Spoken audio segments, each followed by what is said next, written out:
Are you ready to do this? All right, yeah, I'm ready. I'm freaking ready, dude. I'm pumped. Sick.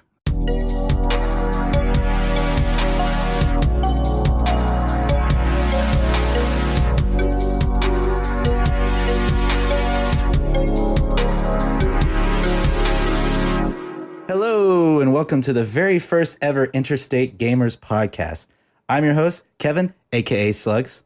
I am Peter, aka Deal For Real, and I am also your host. On this podcast, we will discuss and critique some of our favorite video games, and some of our not so favorite as well. We hope that it'll help us think critically about video games and help us discover why we love the games that we love and what we like and don't like about certain aspects of different games. So without further ado, let's get started. I was curious if you are sipping on a sort of alcoholic beverage right now. I know that is something you like to do when you're about to sit back and record a cast, so... I do frequent my my brews. You do know I do like my brews. So I like my brews and my bros. So I am drinking this fine Shiner Wicked Ram IPA. And actually, I have a little bit of a story behind this beer, if we can get into that for a little bit. Sure. So I don't know how global Kroger is. I assume it's pretty global. But I was at Kroger the other day, grocery store, and, I thought, okay, I need to get a beer for this week's podcast. And I just want a good 6-pack. So I picked out a Shiner variety pack. Now I walk up to the counter with this 6-pack in hand, and it has one of those little cardboard holders for the beer. Yeah. And so I place it on the little runway they have for like groceries. Or I should say that where the groceries take off into your plastic bags.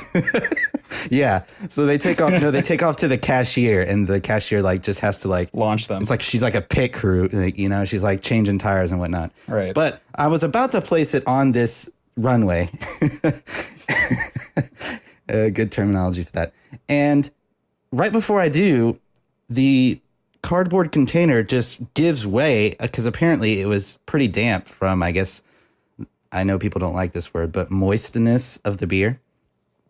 And so all this beer falls out, and I'm like, oh, great. And I have a bunch of people behind me. And the lady at the cashier was like, oh, no. And the guy that was the bagger, he was like, here, you can go get another one so you can replace it. So I go and get another 6-pack, same 6-pack. And I brought it up to the counter, and I check out with all my food and my beer. So my total was somewhere around $30. I didn't spend too much. And I was getting ready to leave after we had bagged all my groceries.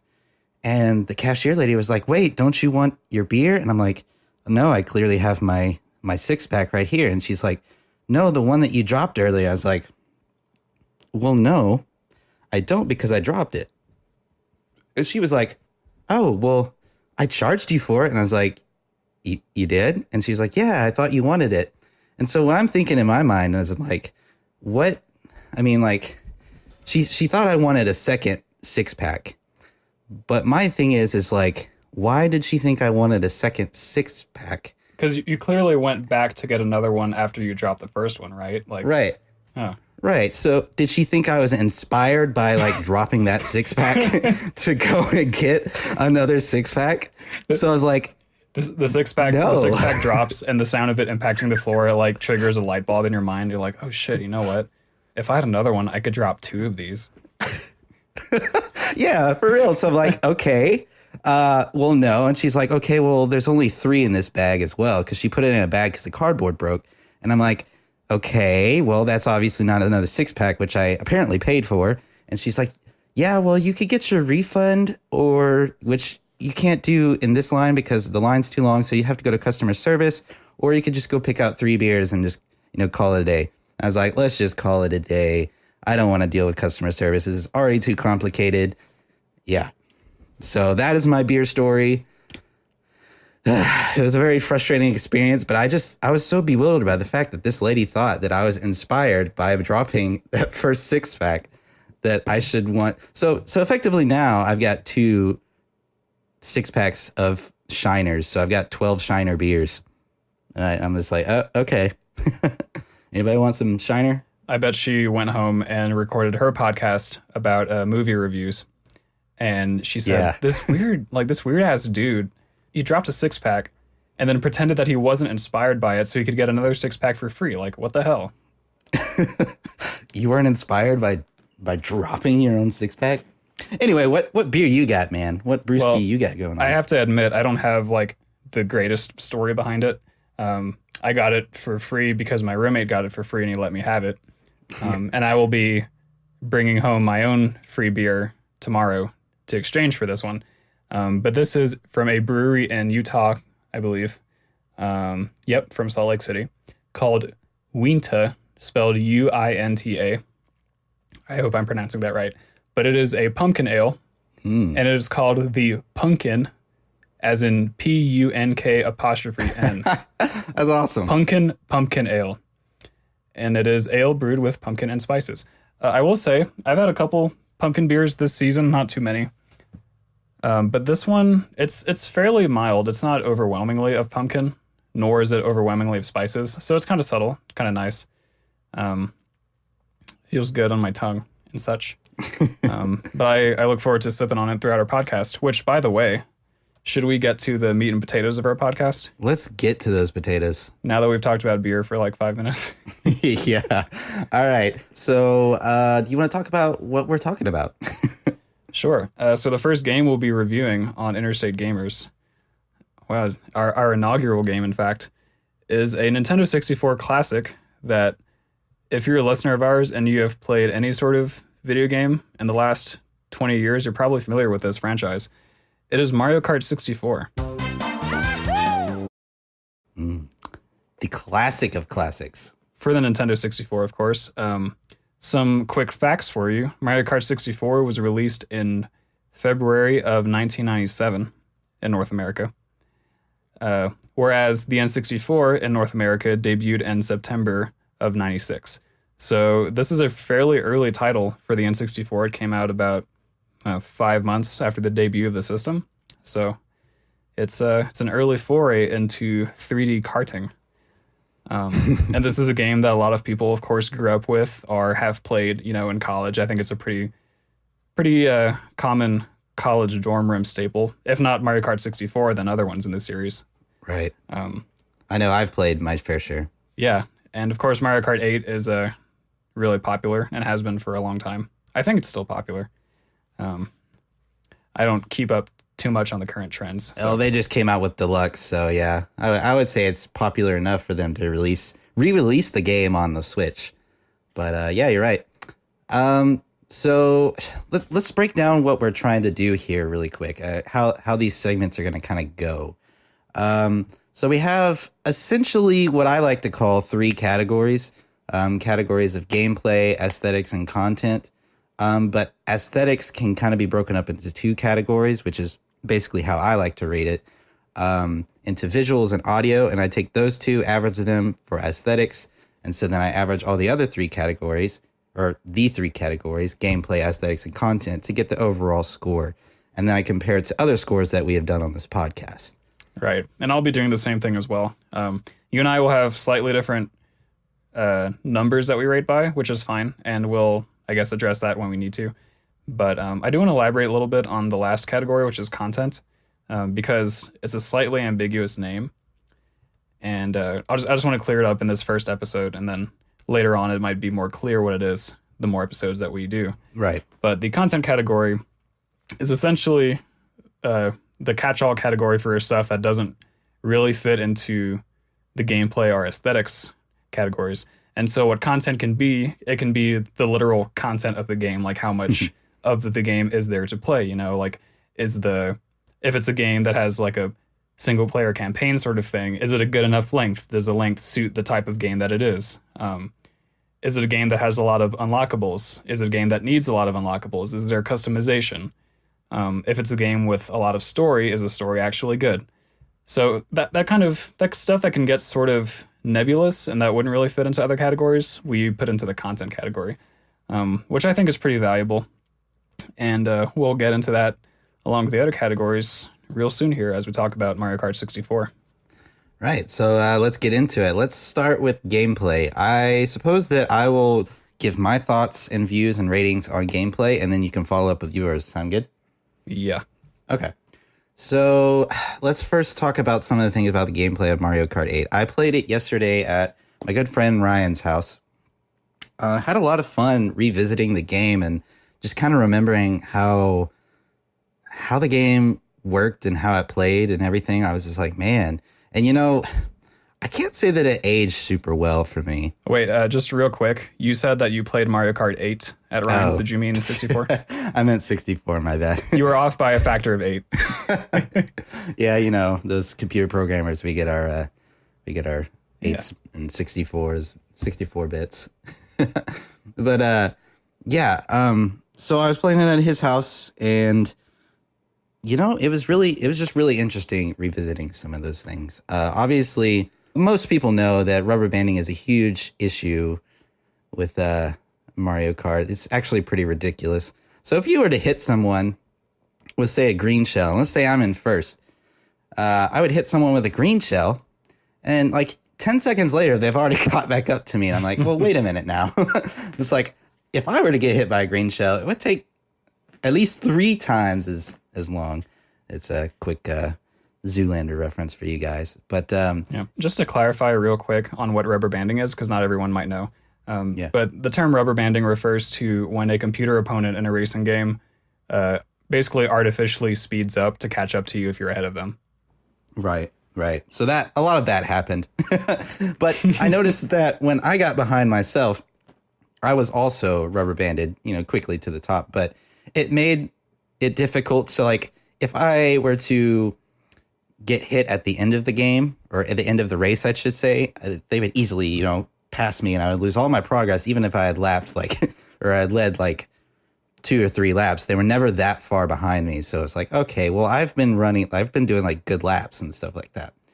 I also thought that some items were pretty funky, like the red shell. When you shoot it, it goes off to either the left or the right, and frequently it would hit a wall to where it makes it almost ineffective.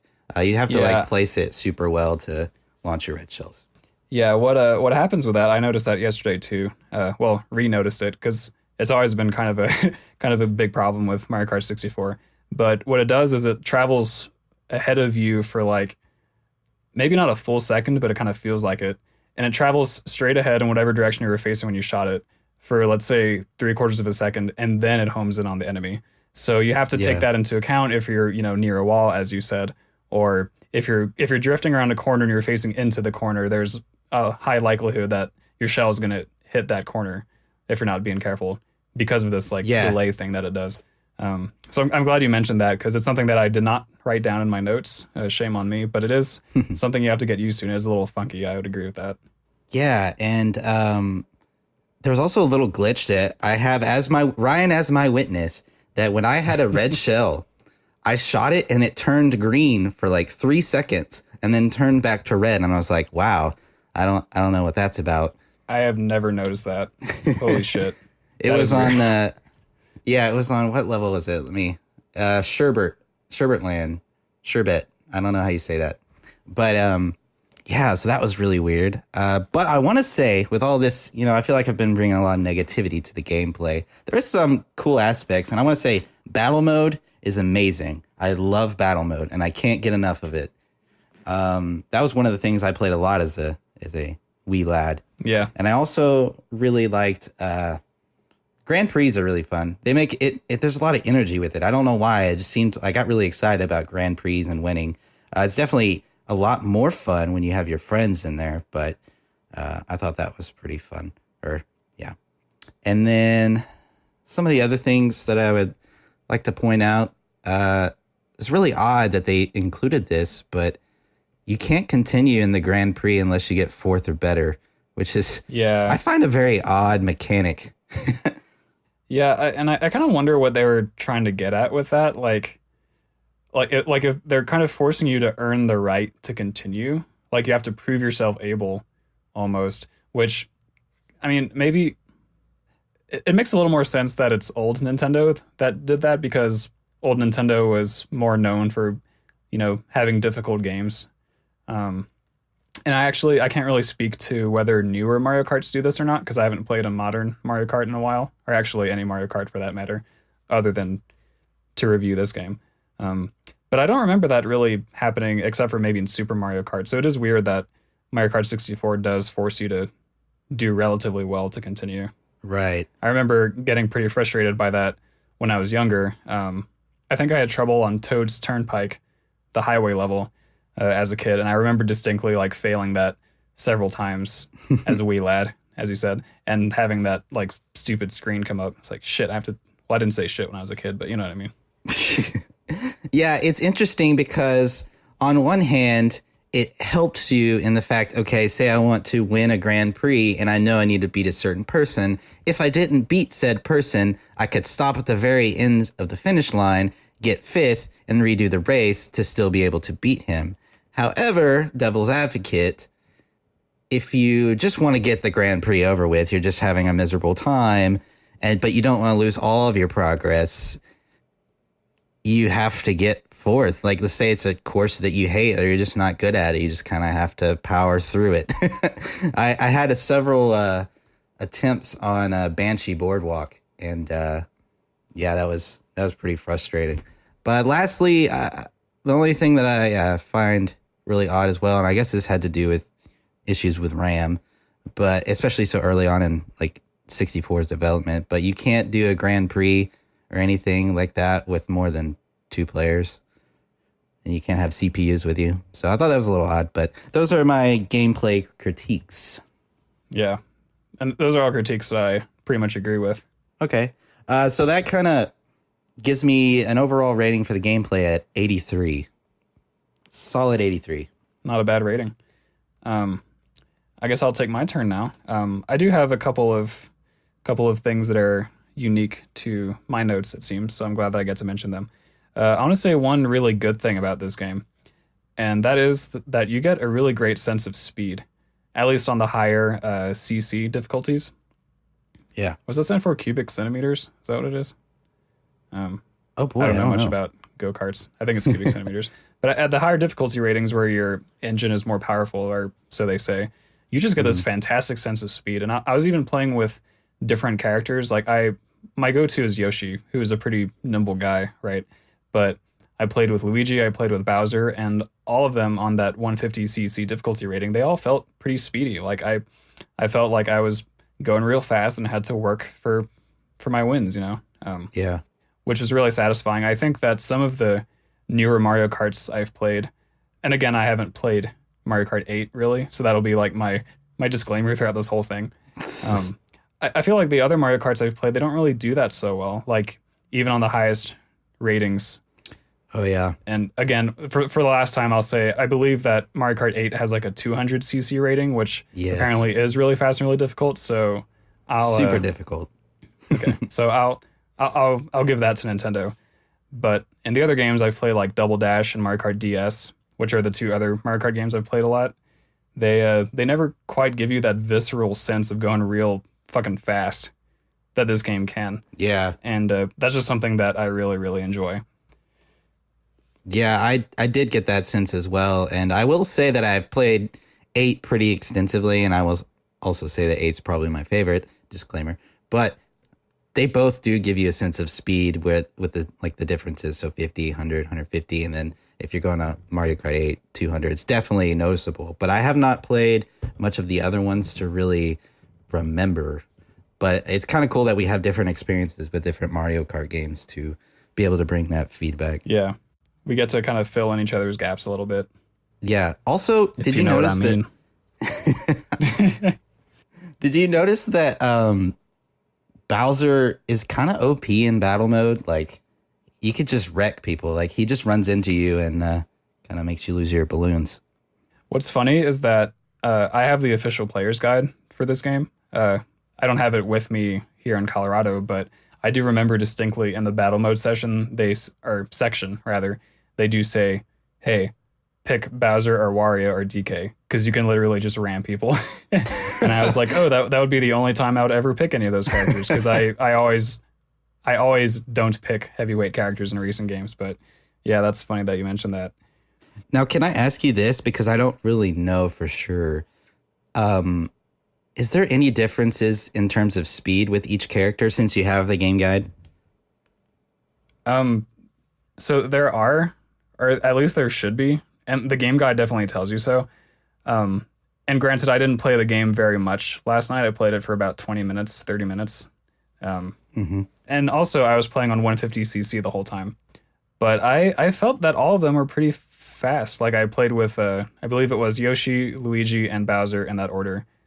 Maybe the order of going quickest to least quick might have made any differences less noticeable than if I had done it like, out of order. Right. But they all felt pretty good to control and pretty fast. So I would need to play the game more to be able to like answer that from my own experience. But like common sense dictates that they should be different Right. because I'm pretty sure they always have been. Right. Okay, so what is your gameplay score for this game? Well, I'll tell you when I've gone through my other points, Kevin. Oh, my bad. My bad. Because I've I'm getting a little ahead of myself here. yeah. We do have a lot to cover. We but do. I just have a couple more little points I wanted to mention. One of them was about the controls. Are not the controls plural, but rather the general control of the cart. One thing I noticed is that when you turn, not drifting, but just regular turning, it's kind of hard to describe this, but I feel like it's kind of slippery in that, let's say you're going straight and you make a right turn, you'll kind of like drift over to the left just a little bit before you make that right turn, Right. and vice versa if you're turning the other way. And that's something that I found myself like kind of fighting against as I was driving. Like I was telling myself, okay, I need to compensate for the fact that my car is going to be a little bit slippery, for lack of a better term, and I need to, control for that, which actually was kind of a fun challenge once I remembered that it was part of the game. Right. But for someone who is coming from a different Mario Kart game, it might not be all that welcoming. Right. And so that's something where it is kind of a fun little challenge if you can look at it with that perspective. But if I had my way, I would rather it not do that. I'd rather it just say, okay, if you're going to turn to the right, then you just turn to the right, Right. Left. And so I'm kind of wondering, I don't have much experience with real go-karts, but I'm wondering if like that is in any way reflective of like a real go-kart characteristic, or if it's kind of a quirk, or if it's like some non-realistic design choice that they made anyway. I'm not really sure, but it is interesting. I've ridden in a few go-karts in my time, and they are kind of slippery to an extent, but I would say that most of the go-karts I've ridden in, it was just to ram other people. So So maybe you weren't so concerned about like finesse and no, I was like, all right, I'm hitting this person. Like I'm going to finesse my way into that vehicle right there. finessing. Yes. I like that word. So I do have one more topic, Okay. and that is that this is a plus for me. It might not be a plus for everyone, but I really like the fact that Mario Kart 64 does not have coins on the track. I know that Mario Kart for the Super Nintendo, aka Super Mario Kart, I know that has coins on the track where as you collect coins, your top speed increases up to a certain point. I know that Mario Kart Super Circuit for the Game Boy Advance also did that. That's a really great game, by the way. I don't know if too many people have played it. Mario Kart 8, I believe, also has coins. Can you confirm or deny that? It definitely does, yeah. And I've never, and again, this is a personal thing, I think, but I've never really liked coins in Mario Kart games. I feel like the game kind of is telling me where to drive when there are coins in the track that like I need to get, or else I'm not driving optimally, basically. Because like, I'm decent at Mario Kart. I already know I'm getting there on the perfect line. I don't need coins on the track to tell me where to go. Oh boy. So the fact that, Mario Kart 64, Mario Kart DS, they do away with that, and I think it's better for it because I can take whatever line I want. Oh boy. And feel like I'm not missing out on some stupid incentive. Right. That's the P. Willie hot take on coins. The P. Willie hot take. Yeah, no, I kind of agree with you now that you mention it and I'm thinking about it. It's like you have more freedom without the coins, and it's more like you against the other racers than, oh, I need to get these coins so I can go faster.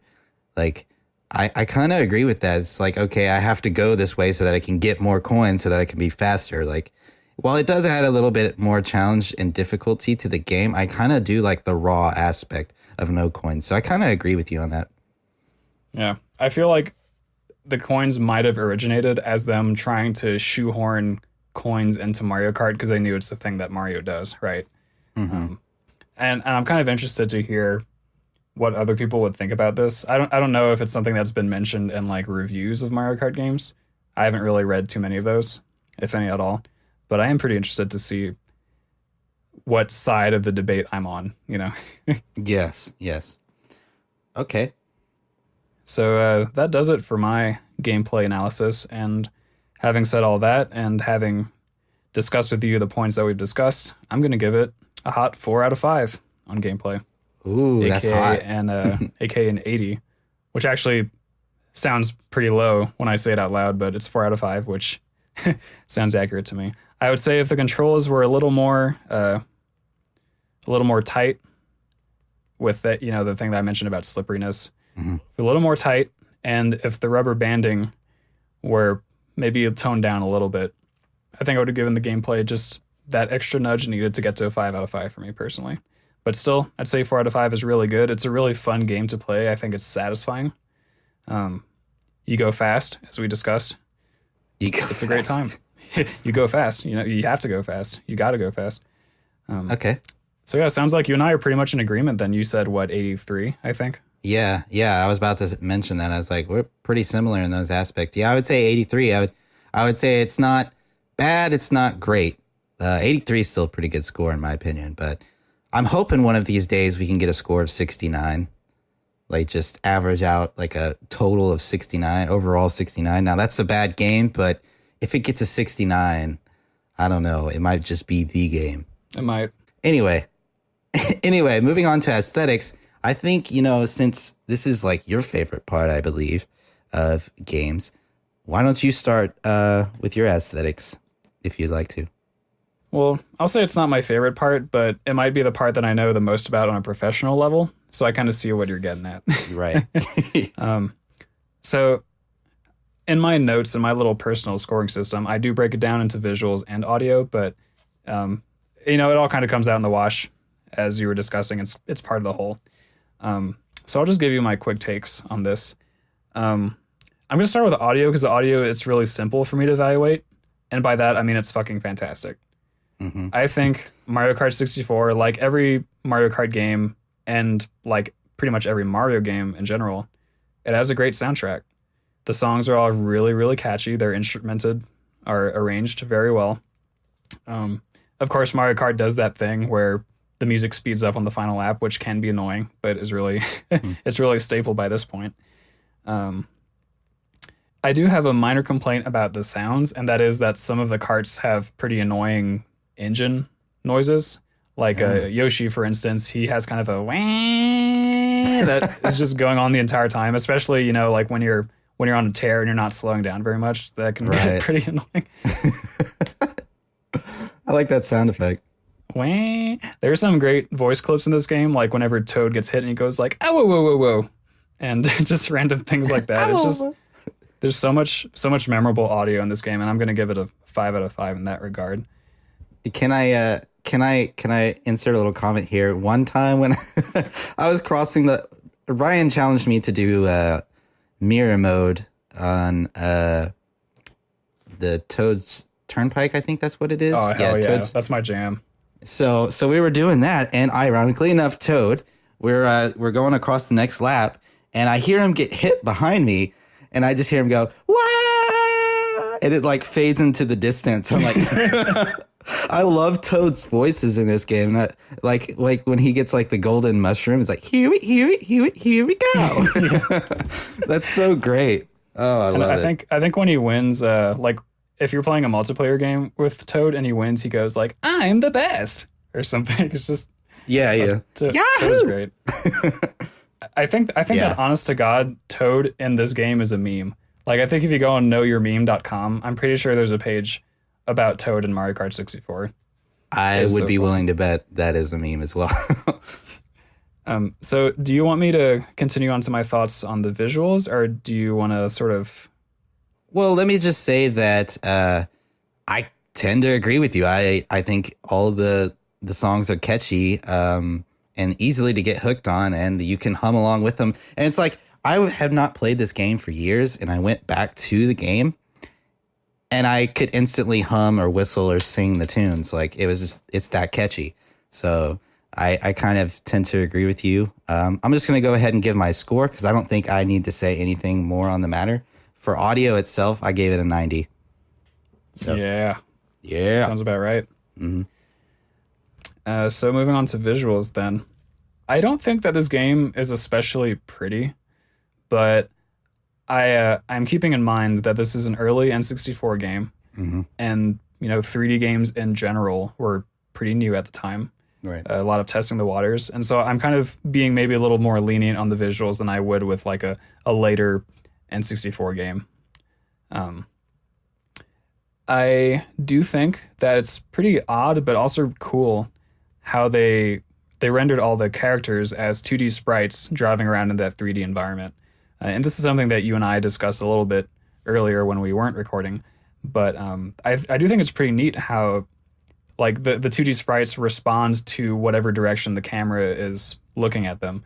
And I believe you were talking a little bit actually about how you have some experience with this when you were producing a video game of your own, although on the computer. Yeah, the infamous name of Squirrel Hurler. And it's not what you think. It sounds like, the squirrel is like puking on things, but for some reason our one of our developers thought it would be like he was like hardcore on this, like, no, it has to be called Squirrel Hurler. That's the perfect name. And he would spell it. He would spell squirrel like SKWERL, so it would be like squirrel. But that with that aside, I did do some development on that game in Unity for a iOS mobile app for a platformer. And we did use 2D sprites in a 3D environment, which I think is similar to how Mario Kart 8, or not 8, 64, I did it again. And I think that's similar how that operates, in that it has a 3D hitbox, but the sprite is 2D. So from the camera's perspective, it looks like it's in 3D, but it's actually not. It's just a 2D sprite. And so it's just kind of weird in that aspect because it's literally 2D, but it's almost as if it is in 3D because it hits objects like it's in 3D. So it's really trippy. But essentially, that 2D sprite is in the middle of that hitbox, and it will turn with the camera as the camera rotates and moves. So you have a script that basically ties the 2D sprite to the camera. It's interesting. Yeah. Actually, I should say the other way around. It's the camera tied to the sprite, because the sprite can move off in a different way. Anyway. Enough about that. Yeah. Enough about sprites. I don't drink soda. I don't care. I'm trying to move on. Just kidding. Sprite remix. I was actually really glad to hear your input on that because it is something that I didn't really notice when I was younger playing this game. Like I remember at some point, like well into playing the game, I was taking a closer look and I was like, oh man, like these aren't 3D things. And I wasn't thinking about it in technical terms back then, but it is kind of a little dissonant, I suppose, when you do notice it. And I feel like it's something that it's impossible to unsee. It kind of breaks the illusion a little bit.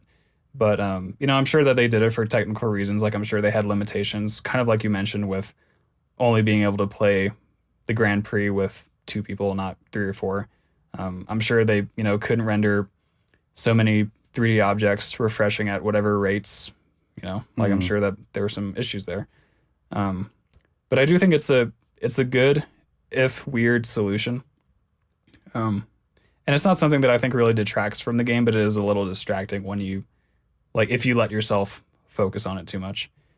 I would like to add to something with that. One thing I found annoying about it is that it kind of threw off my depth perception when I got close to an item, per se. It's like I'd be ready to slightly turn to hit the object, but like when I would turn, my sprite would change, and it's like a little bit off because they're rendering a sprite as you turn. So and the more degrees that you turn. So I was thinking I was in one place and when I was actually not, and it would just kind of throw me off just a hair to where I would miss some items really easily. That's interesting. I'm not sure I've ever noticed that for my own gameplay, but it makes a lot of sense that would happen. Hmm. The only other real note I have on visuals, I think I kind of covered my general opinion pretty well. I said it's not the prettiest game, but it definitely does its job. Um, being an early N64 game and all. The only other note I have is actually a really, really oddly specific thing, and I think it's a good thing.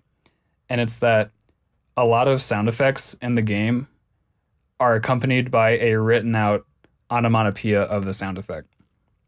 So, for example, when you get hit with an item, I believe there's like a little explosion sprite that says kaboom on it, which I think is great. Yeah. Whenever you drift, this one's really obvious, but whenever you drift, a bunch of little E's are trailing from the cart, which is great. Whenever you press the R button to hop, it says boing with an exclamation point. Oh, yeah, it does. And this one might be my favorite. And well, there's one more, which is that when you spin out, like after you hit a banana, it goes whir, which is kind of cool. But my absolute favorite is that if you become airborne and you land, like you land hard, it says poop, spelled Poomp with an exclamation point. Poop. And like, Oh my and gosh. I've noticed these things before, but last night when I was like kind of looking at everything a little more critically, I just noticed all these little onomatopoeia coming out everywhere, and I just thought it was great. Like it filled me with so much joy that I just had to write it down. I was like, this is awesome. And it's just a nice little layer of polish that I think shows, the traditional Nintendo attention to detail. I think it's a fun little coating on a game, and it's something that it's a type of little detail that I would want to put into a game if I were making one. Right. Yeah. No, I actually, I know it's there, but it's something that's just so easy to overlook. And it's actually kind of funny because I think, do any other Mario Kart games do that? I don't remember off the top of my head. I kind of want to say no. I kind of want to say no too. But it's actually quite hilarious that they do that, that they got away with that really is ploomp. So funny, really. Poop. Kind of reminds me of a comic book almost. Yeah. That's awesome. I actually love that and didn't really take that into consideration. Well, I'm happy to have shared my joy with you. That's what this podcast is all. That's what our friendship is all about, really. It's about finding the little things in life that give us joy and sharing them with each other and also the entire internet. Ah, the touching Peter statement. Anyway, so you gave visuals a what? I didn't say until now, but I give it a 4 out of 5. 4 out of 5, and so that would bring. Okay, yeah, no, I forget. You do it a little bit different. Oh, did you give your entire aesthetics rating already? Was it the 90? No, I gave my audio rating. My visual rating I thought would come after your visual rating. So actually, let me get into that, if that's okay. Sure. Okay, awesome. So pretty much, yeah, it doesn't wow me with graphics, but as you said, for its time, it wasn't too bad. I mean, they had textured grass in a 3D world. What more could you ask for? Right. But the 2D sprites in a 3D game kind of threw me off, like I said, with depth perception. I want to say some levels are pretty cool and some levels aren't. Rainbow Road is amazing. I do love a Rainbow Road. I'm glad you reminded me. I meant to mention that. Right. I think that's completely amazing. And I do love the onomatopoeias now that you mention it. It's a great point. I don't really have much more to say about the visuals other than that. I think it's okay. And so I gave it an okay rating of 84, which let me just go ahead and say that brings the audio to 90, visuals at 84. I like to average those together into one rating for aesthetics, which is a rating of 87. Right. And so my average for the aesthetics would be a 4.5, which would be a 90, I believe. Cool. It seems to be like, actually for both categories, we're like 3 off. So yours is like a 90 and mine is like a 87, and the one before you had 80, and mine was 83. So we're pretty on par with each other in terms of agreement. We'll see if we'll keep on that streak with our next and final section of content. Yeah. Let me go ahead and jump into this one. Go ahead. Okay, so in terms of content, I thought, like I said earlier, some cool levels, some not so cool levels. Looking at you, Banshee Boardwalk. Now, I will say Banshee Boardwalk looked amazing, but it was by far the most frustrating. I want to say the special cup, honestly, and I know it's the last and final cup. It was just really hard, except for DK's jungle. I didn't find that one too challenging. But in terms of the levels, it was either hit or miss with me. I know a lot of people like Toad's Turnpike. I'm just not too big of a fan. I'm a pretty big fan of it, actually. Yeah. I also thought that the game kind of lacked a little bit of urgency when it comes to unlocking extra content. I mean, if you start from scratch and you want to unlock the levels and whatnot, I believe that's still a thing. I played with a complete game, so I guess that kind of hinders my view on that. But from what Ryan said, he completed the game 100% and he got a different background on the start screen. Right. And so I'm like, really, is that all you get? And I think you get all the characters from the start. So, I mean, it's just really I felt like they could do unlocking content a little bit better. And I didn't really find any, there's Grand Prix, there's playing with your friends, and there's battle. And, once you got above 2 players, it became less and less significant, I feel like. Except if you were to do battle, which it becomes more and more significant. However, the racing loses its value. So I just didn't find the entire body of content to be too amazing. However, as we've mentioned before, it is an early game for the Nintendo 64. So I will go ahead and give this... Well, do you want to talk about it first before I give my rating? Yeah, if you don't mind. Okay. So I'm glad that you're ending on the unlockables note, because that was one of my main points. I don't know if you remember this, but over a year ago, I was somehow motivated over the summer to write a literal essay on Star Fox 64, which is one of my favorite games of all time, and how I wish that the unlockable content in that game were A, more extensive, and B, more proportional to the amount of effort that you have to put in to complete the game 100%. So I think that your comment, or more technically, Ryan's comment about completing the entire game 100% and getting a different title screen, that's kind of shitty. I would like to have maybe 1 or 2 extra characters. I think they probably could have managed that. I don't know who they would be. I mean, now it feels like they throw the entire kitchen sink into the Mario Kart character roster. Baby Rosalina, who the fuck? I also was playing with a complete game. I don't remember the last time. I haven't played on a complete Mario Kart 64 file, but I'm not even sure that you have to unlock the other cups. I think they all might be available from the start. Maybe not the special cup, but I don't remember having to earn most of the tracks, right? And you certainly don't have to earn any of the characters. They're all there already. But yeah, I think if there was, 1 extra cup, if they could manage that, that might be kind of nice. Yeah. I'm a pretty big fan of racing games in general, or at least I used to be, and I would have really enjoyed having some more meat to sink my teeth into in terms of tracks. The only other point that I really want to mention is that I am really, really, really upset, and always have been, that Mario Kart 64 does not have a quick race mode. That being a mode where you can just choose 1 track and race that track and be done with it. Right. If you're playing by yourself, which I often did because I actually didn't play too many video games with friends back then. Actually, side note, that's kind of a waste when you have Mario Kart 64. It's the ultimate party game in many respects. Yeah. But yeah, I was playing a lot of single player Mario Kart 64 and every other Mario Kart game that I played. And in Mario Kart 64, if you want to race a particular track, too bad, you have to go through the entire Grand Prix up until that point, assuming you're trying to play a track that's not the first track. And it's that sucks, because most, if not all of my favorite tracks are not the first track, so I have to work up to it. And when you get to that point, you might as well just complete the whole damn Grand Prix, which, isn't a big deal. It's just 4 tracks, takes 15 minutes or less, I get it. But I just feel like that's a that's like something obvious, I would think. Yeah. I'm fairly sure it's something obvious because I felt this way about it before I had ever played a Mario Kart game that did have a quick race. So it's not like I was missing it. It's like I just knew instinctively that it had to be there and it wasn't. Yeah, And I was upset by it. I think a lot of people would agree with you in that regard. I feel kind of bad with my only two talking points for content being negatives. The quick race negative being way more for me than the unlockables one.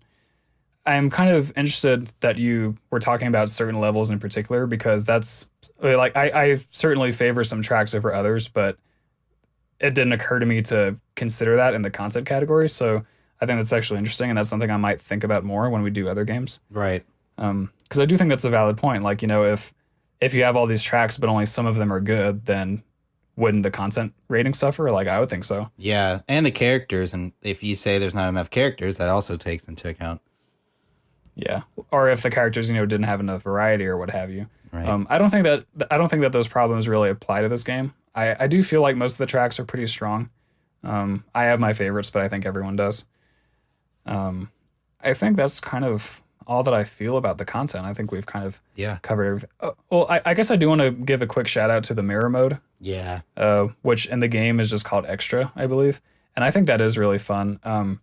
And you might have mentioned this, I think you did, but Toad's Turnpike, the highway level, the cars do turn around and face you and they drive into you rather than driving away from you on all the other default modes. Yeah. Which is really, really difficult. I remember like always struggling with it, but it was I think that was one of the most fun things about mirror mode. And I think that was probably the most fun unlockable in the entire game was like the way that one track was affected by mirror mode. Yeah. It made my blood pressure rise for sure. I was like, it's so stressful. Yeah. So I guess we'll move on to the rating for the content category if you're all done with your side of things. Sure. Why don't you give your rating first? Okay, I gave it an 81. So yeah, I felt like it was good, satisfactory, not great, not horrible. I wouldn't say it's horrible because it had some good content. It made me want to play it and become different characters, play different levels, especially with my friends or family. So I would say the content's fair enough to give it an 81. You know what? I might actually give this a different score than what I wrote down last night. Okay. I felt like I was being a little harsh last night when I sort of re-rated this game because I have rated it before. I'd originally written down a 3, which would equate to a 60. It might be the conversion from out of 5 to out of 100 that's tripping me up, but something about that just doesn't seem too right. Right. So I'm gonna be nice. I'm gonna go ahead and give it a 4. Okay. 4 on content. I think that for me, honestly, if there was a quick race feature, I would give it a 5. I think. All right. I think my expectations at first might have been a little too high because it is, you know, an early N64 game, which is not an excuse for a game to be bad, but it is an excuse for a game to be, you know, missing a couple little things here and there. I agree. So averaging up all the totals, let's just run through the breakdown again. I had gameplay at 83, aesthetics, which combined visuals and audio together, at 87, and then content at 81. What were your ratings for each category again?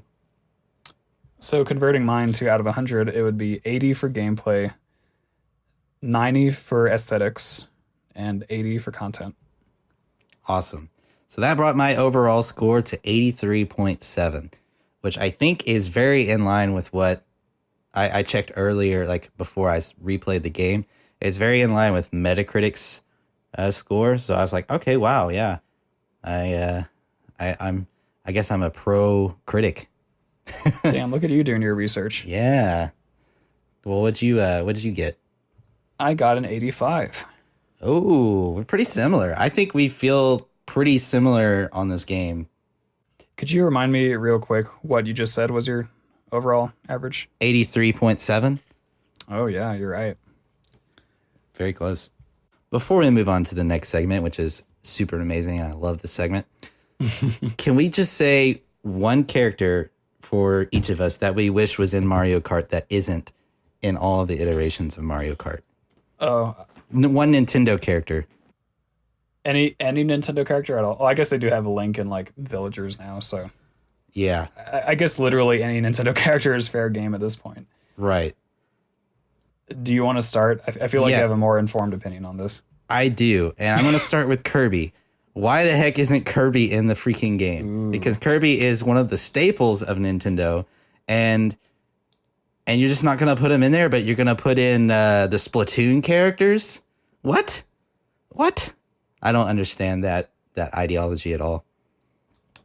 I will say, in defense of that, in defense of the status quo, that is, Kirby has had, I believe, exactly one racing game, that being Kirby Air Ride for the GameCube. Right. So maybe they feel that he doesn't need to be in a racing game because he was in one like 15 years ago or whatever.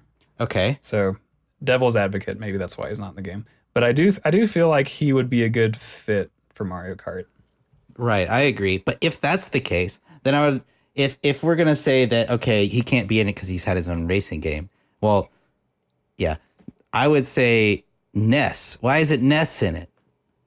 Because Ness is not that popular, I guess. Samus? I don't know. Samus would be pretty funny in Mario. All right, who would you put in there then? Man. So Oh, I know who it is. I don't think you do, actually. I think this is going to surprise you. It's Ridley. No, it's not Ridley. Okay. That's a good idea, though. No, I was going to say Mr. Game & Watch.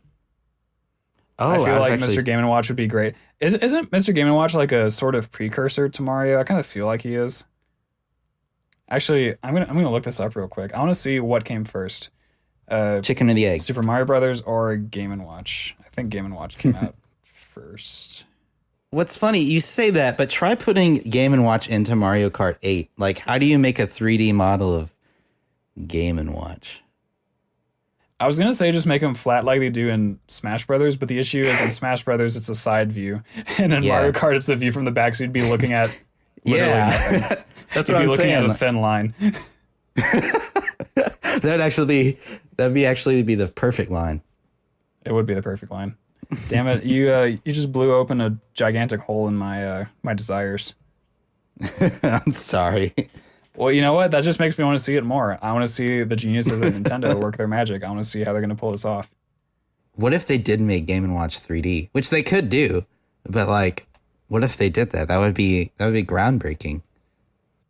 What if they just like rebooted the entire Game & Watch franchise? And they had like, dude, what if they just fucking made like a Super Mario 64 but new and with Mr. Game & Watch, and it was like Game & Watch for the Nintendo Switch, because apparently that's how they name games now. Like, Yeah. you know, Mr. Game With & the Watch console for the name. Switch and for the Nintendo 3DS, DS XL, new, whatever they're called. Yeah, I hear you. So I think that was a good sort of closing thought. I do want to add one little micro thing. It's little and micro. But I do want to tell the listeners that as we record more episodes and rate more games, we will be comparing scores between different games. So what was the average for this one? Like an 81 or something like that? 84.35. Ah, a nice round number. So now that Mario Kart 64 is at an 84.352517, we're going to see where the other games stack up. We're going to have a little leaderboard going. It might be on our website. Who knows? Okay, I will say let's just round up. Let's just make it 1 decimal point, just so that Yeah. you don't get too triggered. We'll say 84.4 You're so considerate. because I actually had that issue on the overall score for mine. It was actually 83.6 repeating, and I just rounded it up to 83.7. So that being said, let's make this 84.4. Sounds good to me. All right. So 84.4. I feel that's pretty justifiable. That's a pretty good rating. I feel confident with that rating. And it's our first rating. So, we'll only get better at this. Hopefully, we are not rating experts. We are fans of ratings. We enjoy categorizing things.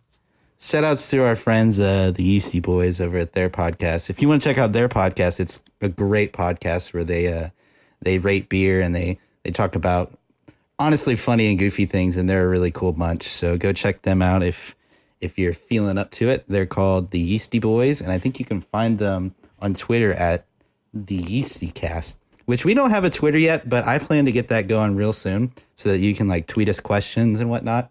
And I just can't wait for all of the fan mail to just pour in. Oh my God. Yeah, I know, right? So we'll work on that. But how about we get into our next segment, which I'm super excited about, and I think you're going to like it. I am really stoked. I cannot wait. That sounds sarcastic, but I'm being serious. Yeah. That was like the most monotone, like, I'm so excited. I cannot wait. Well, I've always been monotone. My mom told me so. My mom told me so. All right, well, if your mom told you so, then it must be true. Yeah. So what do you have for me? This next section is called Quick Attack. And what is going to happen is I'm going to basically ask you these sort of buy or sell questions on gaming news. It's going to be like, okay, did you hear about this? And I'm going to say along the lines of, okay, are you buying, are you selling this? But with a little twist, I'm going to change like buy or sell to a different kind of word each time that we do this segment. So just to switch it up, just for fun. Just to switch it up. Just to kind of throw different things at you. And I think you're going to like this week's words. All right, lay it on me. It's going to be cruising or bruising. Oh, yeah. There's a great song. There's probably 5 great songs called Cruising for Bruising, so I'm stoked. Yeah. And so I've got about like 5 different gaming news I'm going to throw at you, and you're going to say that you're either cruising or you're bruising these. And you're going to say cruising or bruising and maybe like a sentence or two explaining why. You're not going to go into too much elaborate details. So it's called Quick Attack. So we kind of wanted to keep the segment a little bit quick. Right. So let me know. All right, I'm ready. You're ready? You're ready? All right. Okay. Yeah. According to IGN, Apple iOS games that offer loot boxes are now required to disclose the odds of attaining randomized goods to consumers before purchase. Are you cruising or are you bruising? Cruising. Fuck loot boxes. Yeah, I know, right? All right, cruising. Well, that was awesome. Nice little solo act by P. Willie. You're welcome. All right, so we're moving on to our next question. Nintendo has brought back the Nintendo Power magazines of old into the form of a podcast. Are you cruising or are you bruising this? Cruising, yeah. All right. So you sent me a text message to that effect last night, I think. Yeah, I did. Which, first of all, how dare they chomp our style? Yeah, I know, right? They copied us. We clearly started talking about video games before Nintendo Power ever did. But yeah, I got fond memories of Nintendo Power. I inherited some of my brother's magazines. Unfortunately, I don't have them anymore.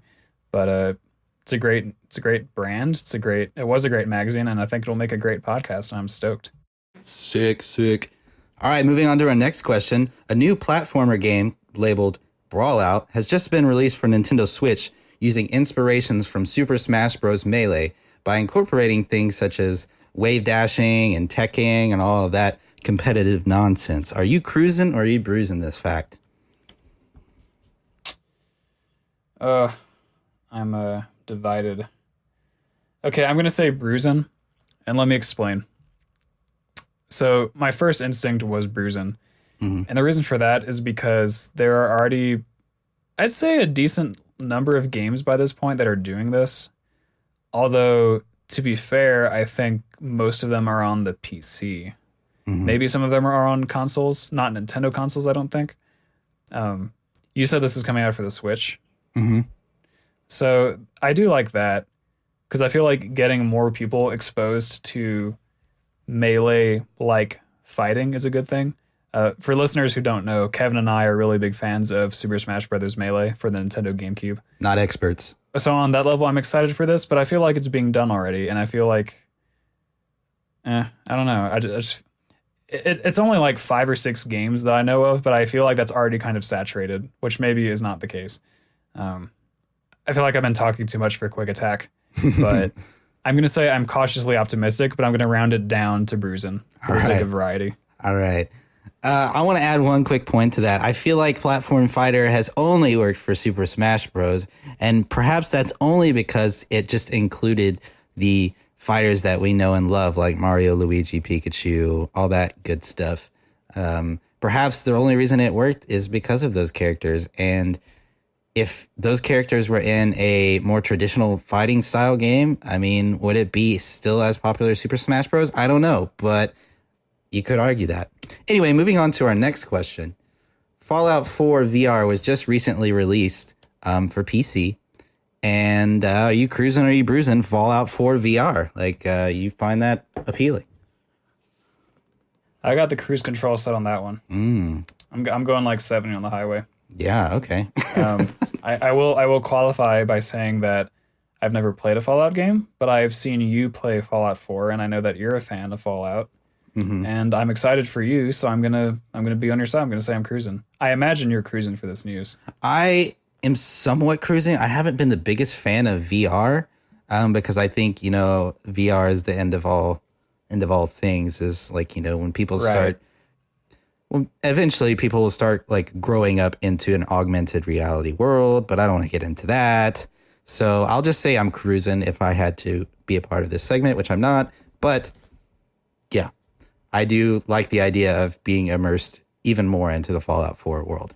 Moving on to the next question. Breath of the Wild wins Game of the Year for 2017. Are you cruising or are you bruising? Cruising, I'm really cruising. Yeah. I'm really cruising. This is the Zelda theme song, but you can't tell because I suck. But I'm cruising. I'm tempted to edit that out in post and redo it, but I'm gonna own up to my failures. Cruising, I'm really cruising. I'm really cruising. This is the Zelda theme song, but you can't tell because I suck. Quick aside, I have considered, and I'm not sure I've landed one way or the other on this yet, but I've considered getting a Switch just as a Breath of the Wild machine. Ooh. Because I've heard so much good about this game, and I feel like I'm missing out. I feel like I can only watch so many Let's Plays of things without actually playing them. Yeah. Also, getting a Switch would be the first new video game console I've gotten since the Wii in 2007. So yeah, it might be time, a decade later, it might be time for me to invest in some new gaming technology so I can play, so I can breathe in the wild. Breathe in the wild. Yeah, I'm actually been itching to get a Switch as well. I just haven't been able to afford it, honestly. But I hope that one day we could both play a game on the Switch, perhaps Mario Kart 8 Deluxe. I don't know, just throwing that out there. But yeah, I'm kind of cruising that fact as well.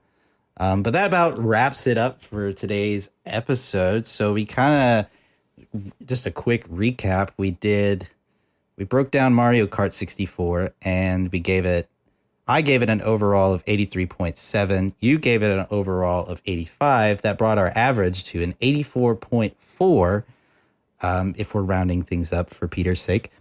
And that places first among all of our games that we've rated, which is only just one. But, we're going to get better at this. And, we look to do more reviews of more games. We're really excited about this podcast. And I'm really looking forward to more games that we rate and more opinions and more in-depth analysis of this and having just a lot of fun bringing you this content. So I've had a lot of fun with today's episode, and I can't wait for more, honestly. Yeah, I totally agree. I was nervous about recording this episode. I still kind of am. I'm nervous to listen back to it. Yeah. Although, for those who don't know, Kevin and I used to stream video gameplay on Twitch fairly often for a period of time. So we are kind of used to entertaining people. Again, we're not experts, but this podcast format is a new adventure for us, and we are excited. And I feel like this episode went pretty well. We'll leave you guys to be the judge of that. But we are excited. We've got more games in the lineup. Kevin and I have both played a lot of games, so we got a variety to choose from. So if you've never played Mario Kart 64, which, first of all, how? Second of all, we'll have something for you. These will probably mostly be older games, though. Right.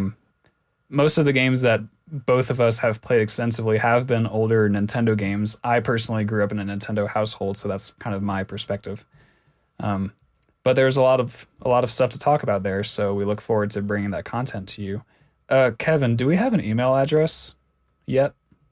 Not currently, but I will see about setting that up. It'll probably be something to the effect of, the Interstate Gamers at Gmail. I'm fairly certain that's not taken, but due to lack of professionalism and what I'm speaking right now, um, we will basically, what's probably going to happen is I'm going to create some social media, some Twitters, which is probably how you found out about this podcast, because I will link people to this social media site, which will probably be Twitter. And then we will link you to an email that we use for that Twitter. So stay tuned to the Twitter that you will most likely hear from us at.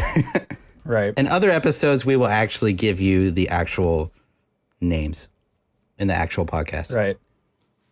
It'll be great. We look forward to hopefully receiving, again, just mountains of fan mail from everyone. We really need it, because otherwise what's really the point of doing all this? Right. But yeah, once we get that stuff situated, we'd love to hear from you. If you want to email us or tweet us questions about games that we've reviewed or that we haven't reviewed, maybe, if you're feeling adventurous. Again, that does it for the show. I want to thank all the listeners for tuning in. You've been a great audience. Kevin, any last words? Are you ready to close this baby out? Let's do it. Let's close it out. All right. Hope you guys have a good day or night. We'll see you all at the next episode. And until next time. Yeah, baby. Thanks again for listening, guys. We'll catch you next time.